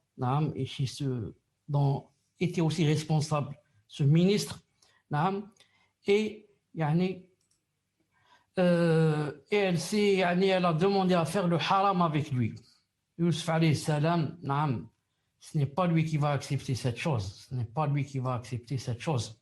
Alors quand il a refusé de faire le haram, de faire la zina, naam, et vous connaissez des personnes, yani, que Allah Ta'ala a cité que celui qui se retient comme ça, il ne fait pas la zina, naam, comme dans le hadith des sept qui seront sous l'ombre d'Allah Azza wa Jal. Il a dit رجل دعته امرأة ذات منصب وجمال فقال إني خاف الله. Un homme auquel une femme, c'est elle qui s'est proposée. Il n'a pas dit n'importe quelle femme. Elle est belle, très belle, et en même temps elle a un rang social. Non. C'est exactement comme celle-là. La femme d'un ministre dans le palais. Subhanallah al-Azim. Et en même temps très belle, et elle est rentrée dans dans des circonstances, elle s'est présentée avec lui vraiment comme dans la fitna, vraiment habillée en fitna, et c'est elle qui propose, et lui il est jeune et beau, et loin de son pays, personne ne le voit, et elle le menace de prison, et il n'accepte pas, il se rend parmi les 7, celui qui fait comme ça, il n'accepte pas, et le contraire aussi est valable. L'homme très beau qui a un rang social, c'est un ministre, et propose à la femme, et c'est elle qui n'accepte pas. Elle aussi, elle sera parmi les 7 qui seront sous l'ombre d'Allah subhanahu wa ta'ala. Et pas comme les shayatines de maintenant, dès qu'elle lui propose, il propose, ils vont se rencontrer à l'hôtel, wal'iyadu billah, qu'Allah ta'ala le préserve. Ensuite, les femmes de la ville ont entendu ce qui s'est passé. Et ils ont commencé à parler d'elle. Elle n'a pas honte, elle n'a pas ceci, pourquoi qu'elle fait ça, elle n'a pas d'hymen, elle n'a pas ceci. Et elle, quand elle a entendu leur fourberie, alors elle a préparé elle aussi une grande fourberie.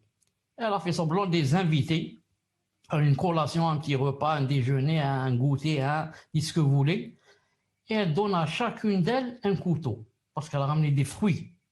Puis, elle s'était mise en accord avec lui que quand elle l'appelle, il rentre. Elle a appelé Youssef, il est rentré. Non, il ne sait pas lui la fourberie, il ne sait pas pourquoi exactement. Les femmes qui étaient invitées, quand elles le virent, elles l'admirèrent. Non, au point où elles se coupèrent les mains, c'est-à-dire les doigts.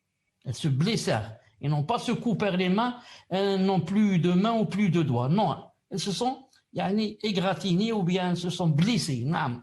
Tellement elles le regardaient, ébahies, perplexes, étonnées, ne savant plus quoi faire, ne savant plus où elles sont dans ce monde, dans l'au-delà. Subhanallah, tellement il était beau, on dirait la lune en face de nous. Non. Elles disent quoi? Ce n'est pas un être humain, ce n'est qu'un ange noble. C'est pas possible qu'il y ait un être humain pareil. Ça doit être un ange. De cette phrase, d'une des présentes qui était présente, qui a dit ce n'est qu'un ange noble, certains savants ont pris que le malak, c'est-à-dire l'ange, est meilleur que l'être humain. Ici on va dire meilleur que l'être humain, ça veut dire que l'ange est mieux que le messager aussi. Et ceux qui ont dit non, ils ont dit l'être humain est mieux que l'ange. Parce que l'ange, il ne fait que ce que Allah lui dit, il ne se trompe jamais. Alors que l'être humain, il fait le djihad pour ne pas faire ceci, pour ne pas faire le haram, pour ne pas faire ceci. Et les adorations qu'il fait, c'est lui qui a décidé de les faire. S'il veut, il ne les fait pas. Alors que les anges, tout ce qu'ils font, c'est ils sont inspirés. Ils le font malgré eux. Ils sont inspirés, ils le font. Jamais ils ne refusent. Ils ont dit, en ce sens, c'est l'être humain qui est mieux. Mais il sera mieux Yawm al-Qiyamah. Après que Allah Ta'ala lui complète tout et le rende plus parfait. Mais maintenant, dans cette dunya, bien sûr, l'ange est mieux en ce sens qu'il ne se trompe jamais, alors que l'être humain fait beaucoup de dégâts et fait beaucoup de péchés. Ici, quelqu'un va dire, comment se fait-il que l'être humain sera mieux alors qu'elles ont bien dit que il est comparé à l'ange. Et quand on compare une chose à une autre, la chose qui est comparée est toujours moindre que la chose à laquelle elle a été comparée. Quand je dis cet homme est beau comme la lune est plus belle que lui, bien sûr. Mais c'est quand elle a dit, ils l'ont comparé à l'ange. Ça veut dire que l'ange est mieux que l'être humain. Alors on dit, comment on va répondre à cette phrase ici? Ce n'est qu'un noble, c'est qu'un ange noble. On dit ça, c'est une femme qui a dit ça. C'est pas Allah qui a dit ça. C'est là, c'est cette femme qui a dit ça, ou bien le groupe de femmes qui ont dit ça, et c'est pas Allah qui a dit ça. C'est un avis, c'est leur avis. Elles ont fait un ijtihad, elles ont fait un effort de compréhension, de je ne sais pas, de comparaison, et elles sont arrivées à cette conclusion. Donc, c'est pas Allah qui a dit ça. C'est un peu comme le shaitan quand il a dit que je ne me prosterne pas parce que moi je suis mieux que lui. Il a été créé de terre et moi j'ai été créé de feu. Est-ce que ça veut dire que le shaitan est mieux? Ah, ça c'est son avis. C'est lui qui a dit je suis mieux parce que je suis du feu. C'est son avis. C'est pas Allah qui a dit ça. La même chose ici. On continue. Samir. نعم. Wesh bek راك تخمم tu penses à qui toi? Tu penses à quoi? Allah المستعان. Vous savez, subhanallah, ces derniers jours, la connexion est très lente avec ils font des travaux pour l'Internet. Pas trop bien, tfaddal. Allah fait comme cher. Elle dit, voilà donc celui à propos duquel vous me blâmiez. J'ai essayé de le séduire, mais s'en défendit fermement. Or, s'il ne fait pas ce que je lui commande, il sera très certainement emprisonné et sera certes parmi les humiliés. Maintenant, elle a dit, elle a essayé et elle est arrivée à son but, c'est-à-dire d'établir la preuve sur les autres. Vous les femmes qui parlez dans la ville de moi et qui parlez beaucoup, vous ne savez rien. Si vous étiez à ma place, vous auriez fait plus que moi. D'ailleurs, elle a dit, voilà donc celui à propos duquel vous me blâmiez. Hein? Maintenant, hein, vous vous êtes coupé les doigts à cause de lui. Hein? Eh bien, sachez que j'ai essayé de le séduire, mais vraiment, il avait, mashallah, l'iman, une relation très forte avec Allah subhanahu wa ta'ala. J'ai pas pu. Mais malgré cela, s'il ne fait pas, je persiste et j'insiste, s'il ne fait pas ce que je lui ai demandé, il sera emprisonné et parmi les humiliés. C'est ce qu'elle pense, mais elle se trompe. On va voir, Inch'Allah ta'ala. Il dit, ô mon Seigneur, la prison m'est préférable à ce à quoi elle m'invite. Et si tu n'écartes pas de moi leur ruse, je pencherai vers elle et serai du nombre des ignorants, c'est-à-dire des pécheurs. Naam, Youssouf alayhi salam, naam, qu'est-ce qu'il a fait quand il a senti la pression sur lui? Naam, il revient vite vers Allah subhanahu wa ta'ala comme reviennent tous les vrais croyants. Naam, oh mon Seigneur, la prison, puisqu'elle lui a dit de se faire rentrer en prison. Ya Rabbi, la prison m'est préférable à ce quoi elle m'invite. La prison, c'est une adoration. Je rentre dans la prison, je fais le dhikr, je lis ce qu'il faut lire, je prie, je jeûne, et je ne fais pas la zina. La prison, et pas la zina. Voilà comment le croyant doit être et comment il se comporte. Dès qu'il se passe quelque chose, il lève les mains vers Allah subhanahu wa ta'ala. Ya Allah, faites-moi une solution. Ya Allah, aidez-moi. Ya Allah, je préfère la prison plutôt que de faire le péché, le grand péché, la zina. Car ceux qui font la zina, Yom al-Qiyamah, dans le hadith authentique, il y a un feu spécialement pour les parties intimes. À part Jahannam, le feu de Jahannam, il y a un feu spécialement qui va directement aux parties intimes. Vous savez que les parties intimes, c'est l'endroit le plus sensible, que ce soit pour un homme ou une femme. Imagine une petite blessure dans les parties intimes, ça fait souffrir un mois ou là je ne sais combien. Imagine le feu de Jahannam ou l'iyadu billah. Ya Allah, si tu n'écartes pas de moi le ruse, je risque de tomber dans le péché, ya Allah Ta'ala. Et je serai des ignorants. Toute personne, les salafs ont dit, toute personne qui fait le péché, le grand péché, est considérée comme une personne ignorante, jahil. Jahil. Qu'est-ce que ça veut dire jahil? Il sait pas, il sait que c'est haram. Mais il fait comme les juhal, qui savent que c'est haram et il fait le haram. Quelle est la différence entre toi et les juhal? Jahil, jahil. Son Seigneur l'exauça donc et l'éloigna de lui leur ruse. C'est lui vraiment qui est l'audient et l'omniscient. Quand quelqu'un fait des doigts à Allah subhanahu wa ta'ala pour le préserver, pourquoi il ne va pas te préserver? Il l'a préservé, lui. Il a éloigné de lui le ruse.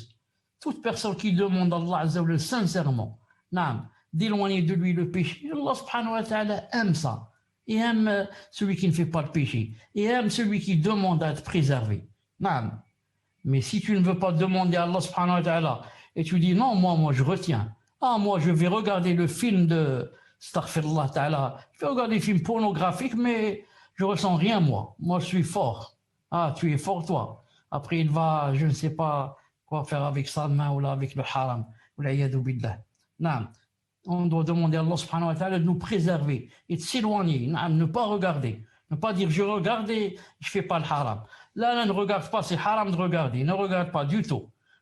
Ne réponds pas du tout au téléphone si tu sais que c'est une femme qui cherche la fitna. Non. Ne lis pas du tout son message si elle a envoyé un message. C'est pas, tu vas prendre le numéro de téléphone et tu vas dire je vais pas lui téléphoner. Le fait que tu as accepté de prendre le numéro de téléphone, là, c'est trop tard. Le fait que tu répondes la première fois au message, au Viber, au WhatsApp, c'est trop tard. Ça va plus s'arrêter. Il a masha'Allah. Il a masha'Allah. Quelqu'un, un ami qui est masha'Allah, m'a raconté, il m'a dit une fois, une fille est tombée folle de moi. Et il m'a dit, folle et moi, avec la barbe, avec la moi, je suis loin, j'aime pas ces choses. Elle me suivait, elle ceci, elle cela. Il m'a dit, une fois j'étais dans le travail, on m'a dit, attendez là, je vais me rappeler si elle a téléphoné ou là elle est venue au travail. Une des deux choses. Peut-être qu'elle a téléphoné. On m'a dit téléphone. Il m'a dit, j'ai pris le téléphone, je ne sais pas qui c'est. Il m'a dit, c'est elle. Subhanallah, il m'a dit, combien elle a eu mon numéro? Alors, ceci, elle commence à parler. Celui-là a dit, prends mon numéro, prends. Il a dit, d'accord. Elle a commencé à dire numéro 6, 05, 04. Il m'a dit, moi, j'écrivais pas. Je dis, d'accord, 05, 04, 02, 00, moins 50, moins 40. Écris. Naam, saha, d'accord, allez, on bat, salam alaikum. Il a raccroché. Il a dit, alhamdoulilah, je n'ai pas pris le numéro. Si je le prends, c'est trop tard. Ensuite, Shaitan ne va pas te laisser. Téléphone, parle-lui, dis-lui, celui. Rien. Il a dit, j'ai pas pris le téléphone. Ensuite, on ne s'est plus rencontré après ce jour. Je m'esquivais, alhamdoulilah. Et alhamdoulilah, ça s'est bien terminé. Donc, il faut prendre des causes. C'est pas il prend le numéro de téléphone, après il va dire je vais pas te téléphoner. Si tu téléphones pas, elle va téléphoner, tu vas savoir que c'est elle et tu vas décrocher. فهمت؟ طيب هذه حديث authentique, vous le connaissez tous dans le Bukhari, la personne qui n'est pas partie au djihad, naam, et le roi lui a écrit, il lui a dit viens chez nous, il te manque rien. Quand il a lu la lettre, il a trouvé viens chez nous, il te manque rien. Qu'est-ce qu'il a fait? Il a dit je l'ai directement jeté au feu. Pourquoi? Parce que si tu vas garder ta lettre, la lettre du roi chez toi, viens, il ne te manque rien ici, tu auras tout, on va te faire ceci, on va te faire cela. Un jour, 2 jours, 3 jours, tu vas patienter, ensuite tu vas partir. Tu vas partir chez le roi, chez le kafir, et tu vas vendre ta religion. Mais celui-là, qu'est-ce qu'il a fait? Il l'a jeté directement au feu, pour ne plus la relire et ne pas avoir de waswas. Comme a fait un peu notre ami. Directement, il n'a pas pris le numéro de téléphone. Si tu le prends, tu vas tomber dans le péché. Non. Puis, après qu'ils eurent vu les preuves de son innocence, il leur sembla qu'ils devaient l'emprisonner pour un temps. Donc, chauffe, des fois, la personne est sur la vérité, sur le droit chemin, sûr, mais les gens veulent lui faire du mal et veulent l'entrer en prison. Non. Alors ici, ça va commencer. 2 valets entrèrent avec lui en prison. L'un d'eux dit « Je me voyais en rêve pressant du raisin. » Et l'autre dit « Et moi, je me voyais portant sur ma tête du pain dont les oiseaux mangeaient. Apprends-nous l'interprétation de nos rêves. Nous te voyons au nombre des bienfaisants. » Même en prison, Youssef alayhi salam, quand les deux sont rentrés avec lui en prison, ils travaillaient avec lui chez le roi, dans le palais. Ces deux-là ont été accusés de comme quoi ils voulaient faire, comme on dit maintenant, un coup d'État au roi. Non, ils ont été envoyés en prison. Dès qu'ils ont vu Youssef alayhi salam, sauf le croyant, le vrai croyant, qui a la foi, masha'Allah, ils ont vu déjà, ils ont dit nous te voyons au nombre des bienfaisants. Déjà, ils ont demandé l'interprétation du rêve. Ils ont vu de lui sûrement il faisait beaucoup de dhikr, disait ce qui était descendu sur lui. Le croyant, dans son apparence déjà, ça se voit que c'est quelqu'un de masha'Allah. Même en prison, les gens font la différence entre le prisonnier simple et celui qui est masha'Allah. Qu'est-ce qu'il leur a dit? La nourriture que je vous ai attribuée ne vous parviendra point, dit-il, que je ne vous ai avisé de son interprétation de votre nourriture avant qu'elle ne vous arrive. Cela fait partie de ce que mon Seigneur m'a enseigné. Certes, j'ai abandonné la religion d'un peuple qui ne croit pas en Allah et qui nie la vie future. Il leur a dit, chauffe, avant que la nourriture ne vous vienne, je vous avise déjà et je vous apprends c'est quelle nourriture qui va venir et c'est fabriqué de quoi, etc., etc. Certains ont dit que d'après ce qu'ils voyaient eux, dans le songe, et certains ont dit non, dans la vérité, dans l'éveil. En éveil, avant que les parents, par exemple la famille de ces deux personnes, leur apportent la nourriture, ils leur disent à l'avance. On va vous ramener, par exemple, une soupe avec, je ne sais pas, de la bouillabaisse ou je ne sais pas quoi, on va vous ramener du couscous, de ceci, cela. Subhanallah al-Adim. Comment, d'où ça vient, les savants ont dit, c'est comme Isa alayhi salam. Qu'est-ce qu'il a dit, Isa? Il a dit, et je vous apprends ce que vous mangez et ce que vous amassez dans vos maisons. Elle est Imran 49. Et Isa alayhi salam, qu'ils appellent eux Jésus, parmi ce qu'il avait comme don, parmi ce qu'il avait comme, comment on dit, l'ayat, parmi Les signes. les signes d'Allah subhanahu wa ta'ala qui lui a donné. Ça aussi un autre nom, rappelle-moi. Miracle. Les miracles qu'Allah ta'ala lui a donné, c'est que il apprenait aux gens ce qu'ils mangeaient, ce qu'ils amassaient dans leur maison. Donc, il voulait leur dire que, certes, vous avez compris que je ne suis pas n'importe qui, Inch'Allah ta'ala. Et on revient un peu ici, marche arrière, il a commencé la da'wa, sauf dans la prison. Dans la prison, il commence la da'wa au tawhid. Certes, introduction, j'ai abandonné la religion d'un peuple qui ne croit pas en Allah ni à la vie future. C'est-à-dire l'introduction. Ensuite, il commence ici. Et j'ai suivi la religion de mes ancêtres, Abraham, Ishaq et Yaqub. Il ne vous convient pas d'associer à Allah qui que ce soit. C'est une grâce d'Allah sur nous et sur tout le monde, mais la plupart des gens ne sont pas reconnaissants. Chef Youssouf alayhi salam, dans la prison, nous, à quoi on pense? Quand est-ce que j'ai le parloir? Quand est-ce que mon avocat va venir? Quand est-ce que mes parents vont me ramener à manger? Quand est-ce qu'ils me ramènent les vêtements pour les changer? Quand est-ce que je vais sortir de la prison? Youssouf alayhi salam, ce n'est pas son problème. Le problème, c'est le da'wa. C'est une occasion en or. Je suis avec des gens qui sont loin d'Allah subhanahu wa ta'ala. Allez, je commence par le tawhid. Il commence. J'ai suivi la religion de mes ancêtres, Ibrahim, Ishaq et Yaqub. Il ne convient pas d'associer Allah qui que ce soit. C'est-à-dire contre le shirk. Il montre qu'il n'y a pas de shirk. C'est haram le shirk. Ceci dit, tout ceci, c'est une grâce d'Allah subhanahu wa ta'ala. Qu'on soit sur l'islam, sur le tawhid. Nous et tout le monde. Pas seulement nous. Tout le monde. On veut que tout le monde soit sur le tawhid. Mais la plupart des gens ne sont pas reconnaissants. La plupart des gens, beaucoup, sont masha'Allah, sont musulmans. Allah Ta'ala les a aidés, a fait entrer l'islam dans leur poitrine. Même plus que ça, la salafiyya. Mais beaucoup ne sont pas reconnaissants. Ils oublient tout ça. Ils croient que c'est obligé qu'Allah Ta'ala fasse d'eux des musulmans. Ils ne savent pas que Allah Ta'ala aurait pu décréter qu'ils soient des bouddhistes. Imagine maintenant moi qui suis en train de vous parler, je suis un bouddhiste.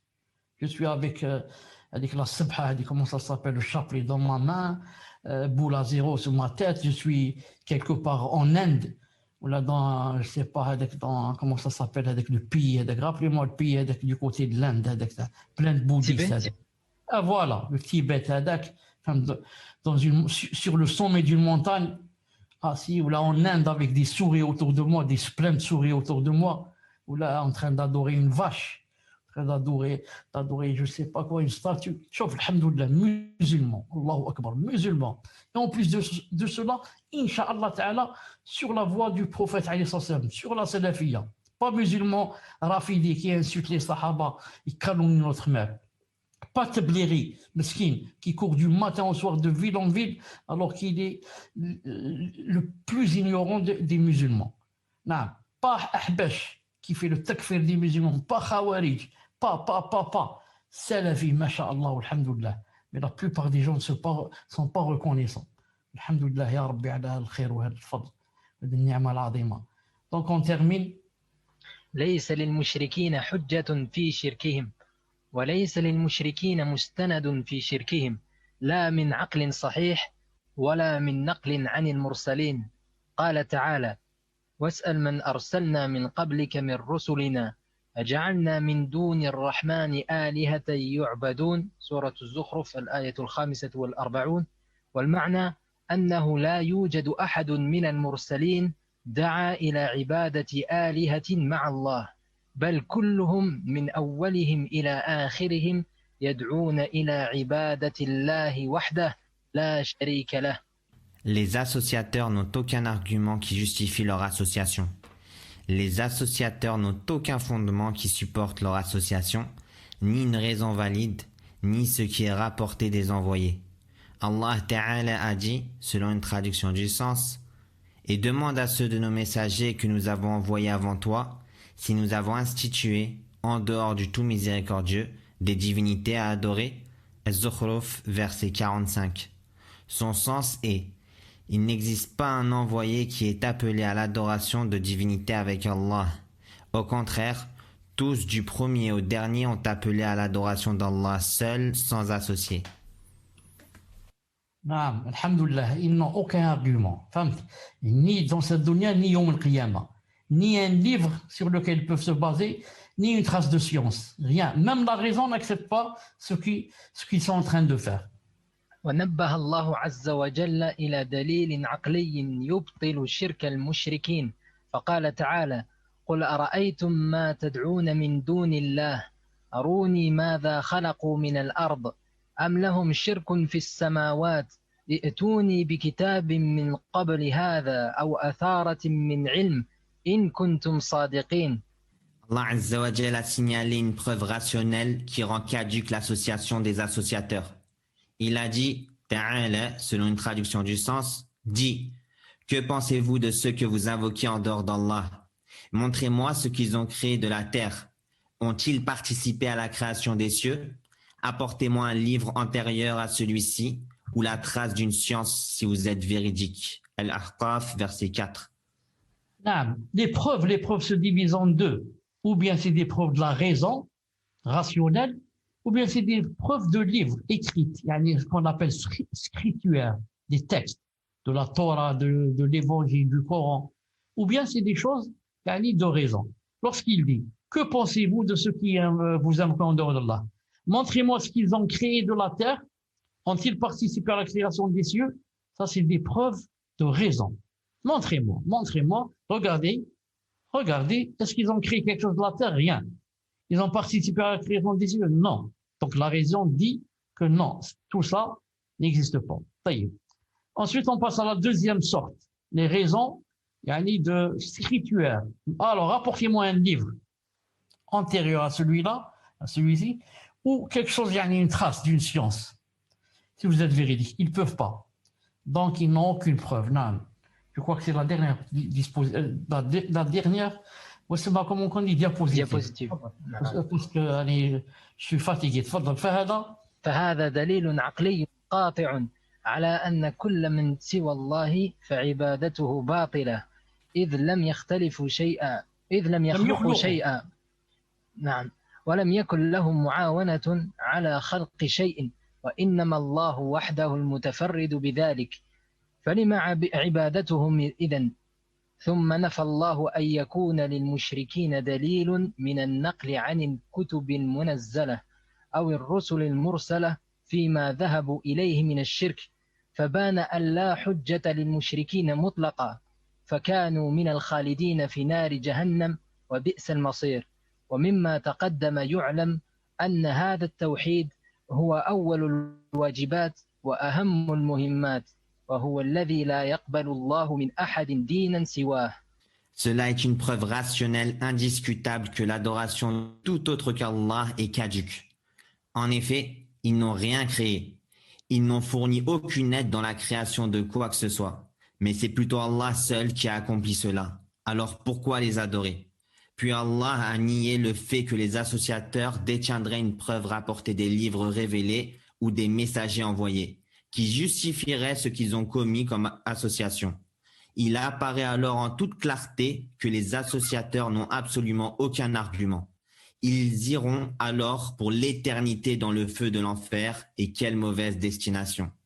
Par ce qui précède, on sait que cette unicité est la première obligation. Elle relève de la plus primordiale des importances et Allah n'accepte aucune autre religion que celle-ci. Donc, pour terminer, on va dire que ils n'ont aucune preuve de ce qu'ils font. Ce sont des choses qu'ils ont inventées et ils font ça aussi par imitation à leurs ancêtres. Et ce qu'il faut savoir, et c'est avec quoi on va terminer, c'est que cette unicité, l'unicité de la divinité, tawhid al-ilahiyya wal-uluhiyya wal-ibada, c'est la première obligation. Donc, la première obligation, c'est quoi? C'est de faire tawhid al-uluhiyya et non pas tawhid al-rububiyya. C'est la première obligation. C'est pour ça, nous, quand on fait la da'wa, et vous, quand vous faites la da'wa, vous faites la da'wa à la divinité, à l'adoration. Et ce n'est pas ce que Allah Ta'ala a créé le monde, créé le ciel, créé le terre. Ça, avec un athée qui ne croit en rien, on lui parle un peu de ça. Mais surtout, on parle de la première obligation qui est tawhid, la divinité, tawhid, l'adoration. Elle révèle de la plus primordiale des importances. Et Allah n'accepte aucune autre religion que celle-ci. أقول ما تسمعون واستغفر الله لي ولكم et نلتقي إن شاء الله تعالى très bientôt. سبحانك اللهم وبحمدك أشهد أن لا إله إلا أنت أستغفرك وأتوب إليك. Est-ce que vous avez quelque chose à dire, les admis? بارك الله فيكم شيخ جزاكم الله خيرا أحسن الله إليكم. Vous voyez pas que l'écran c'est un peu seulement chez moi. Vous voyez l'écran normal? Non, normal, chérie. Il y a le site internet, Twitter, Telegram. Non, pas chez moi, parce qu'il n'y a plus de batterie, donc c'est devenu très subhanallah. Faible. C'est très faible. On termine, Inch'Allah Ta'ala, avec la dernière hadi. Le cours, Inch'Allah, après-demain, ou là, dans 2 jours, Inch'Allah Ta'ala, d'après, comment vont les choses, bi'idhnillahi Ta'ala. حفظكم الله شيخ حفظكم. شكرا. السلام عليكم ورحمة الله وبركاته. وعليكم السلام ورحمة الله وبركاته. شكرا.